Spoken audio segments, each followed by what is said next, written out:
Tapi kalau dilihat dari sudut pandang chef, ya, ini ada yang unik lagi. Bukan unik ya, karena nggak ada orang yang masak rendang dalam waktu singkat. Itu maksudnya tuh. Jadi warga Palembang sekarang tersinggung karena yang di lokasi kan juga bukan mewakili semua orang Palembang. Dan mereka tuh bukan marah karena nggak kebagian rendangnya si Willy ini, tapi merasa kotanya tuh dipermalukan. Seolah-olah warga Palembang tuh dibikin apa ya, kayak ada story yang cerita tuh rakus dan belum siap makan kok sudah diambil. Nah, ada kan beberapa influencer yang suka bikin kasus-kasus yang aneh-aneh khusus untuk viral tapi mengorbankan yang lain. Nah, sebenarnya kan kita tahu nih yang suka masak pakai wajan raksasa atau kita bisa sebut kuali raksasa itu selama ini Bobon Santoso. Nah, kenapa tiba-tiba si Willy Salim mendadak nyelonong punya wajan raksasa juga? Pertanyaannya, ya yang saya lagi tanya ya, apakah Willy ini sedang menantang Bobon dalam konten masak wajan raksasa? Brand Boomcast. Halo, kembali lagi bersama Sugi Mitro, pakar digital branding di Brand Boomcast. Dan kali ini gue lagi akan bahas sesuatu yang lagi viral dan melibatkan influencer juga warga kota Palembang. Pasti kalian sudah tahu semua. Tapi gue bahasnya dalam sisi branding ya. Karena kalau yang bahas sisi lain bukan di ranah gue. Gue nggak terlalu paham. Tapi gue dalam sudut pandang branding aja. Jadi sebenarnya kan kita tahu nih yang suka masak pakai wajan raksasa atau kita bisa sebut kuali raksasa itu selama ini Bobon Santoso. Nah, kenapa tiba-tiba si Willy Salim mendadak nyelonong punya wajan raksasa juga? Berarti itu kan agak aneh dan out of the box ya. Out of the box tapi kok yang lucu ini dia tuh sebenarnya bukan chef juga. Nah, kenapa bikin konten seperti ini? Nah, oke. Kita kalau yang belum tahu ceritanya saya ulang sedikit. Ada kasus nih Willy Salim lagi bikin konten masak rendang pakai kuali raksasa di Palembang. Tujuannya katanya pokoknya lagi mau potong satu sapi raksasa sih, bukan raksasa ya, sapi besar buat warga berbuka puasa. Tapi yang terjadi ketika rendangnya belum matang ditungguin, terus Willy Salim ini izin ke toilet, tapi ternyata nggak ke toilet, ke mobil. Tahu-tahu balik rendangnya hilang dan sambil hilang tuh sambil ngonten dengan nyantainya.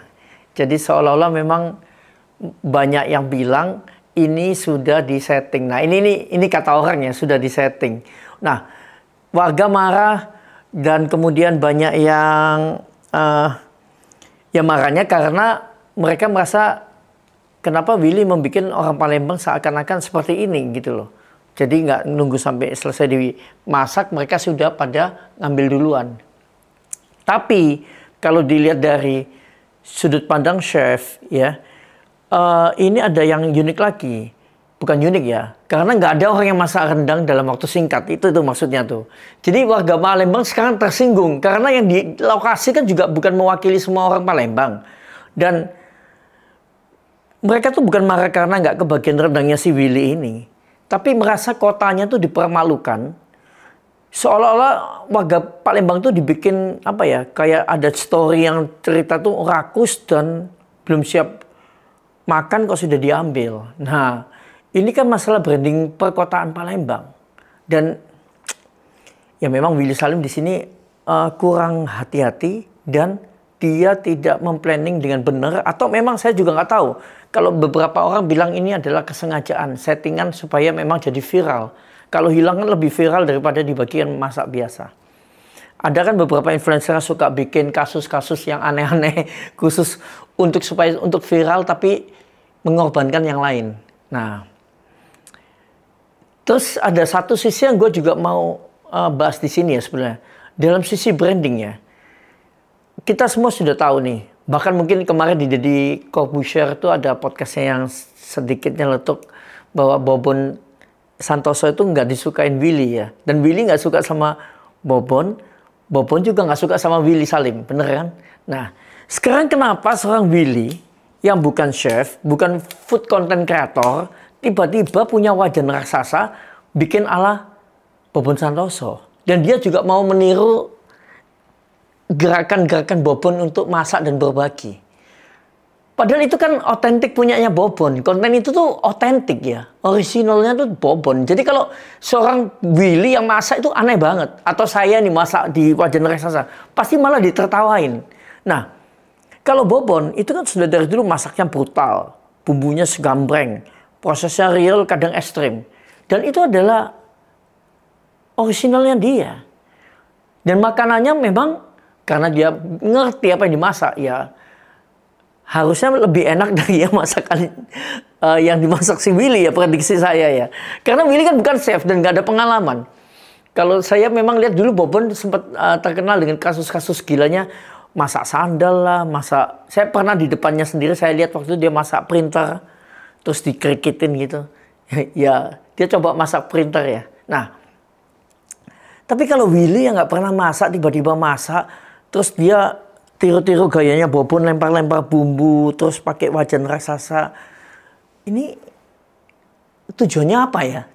Ada yang ngerti nggak? Tujuannya apa? Maksudnya kalau memang mau berbagi kan nggak harus dia yang atraksi masak gitu loh. Bisa aja dia memang nyumbang beneran kalau memang mau berbagi ya. Nggak harus dia harus nunjukin dia masak. Nggak harus dia nunjukin pakai kuali yang sama besarnya sama punya Bobon. Ini jadi aneh sebetulnya. Dan dengan kasus yang di Palembang itu yang lebih lucu lagi, dia malah langsung bikin lagi konten serupa, tapi sekarang wajannya 3 di kota Semarang dan berhasil. Yang kali ini berhasil nih, nggak ada adegan hilang itu, nggak ada adegan magic hilangnya itu nggak ada. Yang kemarin dalam beberapa saat langsung hilang, terus dia terkejut, tapi sambil pegang handphone gini sambil ngonten. Nah ini nih pertanyaannya, ya yang saya lagi tanya ya. Apakah Willy ini sedang menantang Bobon dalam konten masak wajan raksasa? Maksudnya dia tuh bisa menunjukkan bahwa saya ini lebih viral dari Bobon. Bobon itu apa sih? Gue juga bisa kayak gitu. Apakah seperti itu nih? Ini pandangan saya dari sudut sisi branding ya. Kalau memang dia memang lagi mau menantang Bobon kayak gitu ya, kalau ada saling nggak suka bisa jadi sih. Prediksi saya ya bisa aja saja orang kan bilang, lu cuman konten gitu gue juga bisa bikin meskipun gue bukan orang masak. Nah ini yang bahaya nih ya. Karena gini ya, personal branding itu bukan hanya soal ikutan tren. Karena harus kompetensi dan konsistensi. Jadi kalau kamu nggak kuat di satu ranah, Will ya, saya nggak kenal kamu ya sekarang ini ya. Kamu kan kuatnya memang di idola anak muda sekarang dan suka berbagi. Tapi kan kamu bukan orang masak nih. Terus maksa masuk hanya demi viral atau demi menggoyang si Bobon, yang terjadi ya adalah brand collapse. Ya ini yang terjadi. Ini masih untung loh kemarin makanannya nggak dikasih racun. Terus ada orang yang nggak suka sama kamu. Terus banyak orang yang misalnya perutnya sakit. Kan kamu nggak pengalaman nih. Nah, terus kamu masih lanjutin lagi kan. Maksudnya berbagi kan nggak harus kamu yang masak gitu loh. Nah, apakah kamu memang mengutamakan viralnya ini demi, ya pasti kamu mengutamakan untuk kamu naikin brandingmu kan. Tapi kenapa kok harus masak gitu kan? Cara lain ada, nggak harus masak. Berbaginya dari mana kayak apa, kayak sapinya sudah kelihatan besar, kamu ajak bicara dulu juga itu mungkin bisa viral. Ini kan ada yang aneh dan makanya banyak orang melihat ini settingan. Jadi nggak salah juga persepsi orang yang bilang kamu tuh settingan. Nah, apalagi ini menyangkut makanan ya. Pokoknya ini bahaya banget nih. Kalau kemarin ini untung nggak ada yang sakit perut ya. Atau yang keracunan. Kalau ada, sudah deh. Kamu bakal lebih parah lagi nih kasus ini. Ya. Tapi yang sekarang ini sudah parah kalau saya lihat ya. Karena sudah pengaduan ke polisi. Dan banyak rakyat Palembang sudah marah. Dan saya baca beberapa media sosial. Willy Salim ditolak masuk Palembang. Bahaya sekali nih. Jadi kamu jadi public enemy di Palembang nih. Ya. Jadi sebetulnya untuk teman-teman konten kreator yang lain ya, saya kasih masukan dan ini sebuah apa ya, sebuah kejadian yang bisa kita ambil maknanya dan bisa jadi pelajaran bahwa jangan coba-coba bikin konten yang kamu nggak nguasain dan itu apalagi untuk kamu menyaingin orang lain, menunjukkan kamu lebih hebat. Bisa jadi nanti akan bumerang menjatuhkan kamu. Kalau kamu nggak berkapasitas di situ, jangan dipaksa punya kapasitas seolah-olah kamu tuh chef. Karena konten kreator itu juga adalah masalah kepercayaan. Tapi yang Willy mainkan ini agak bahaya banget. Kemudian jadi itu ada unsur budayanya, sudah ada mainin lagi orang Palembang sekarang dianggap suka nggak tertib. Wah, ini bahaya banget nih. Ya karena gini loh, kalau orang sudah kehilangan trust, kepercayaan, engagement kamu mungkin bisa beli. Tapi nama baik itu susah banget loh balik.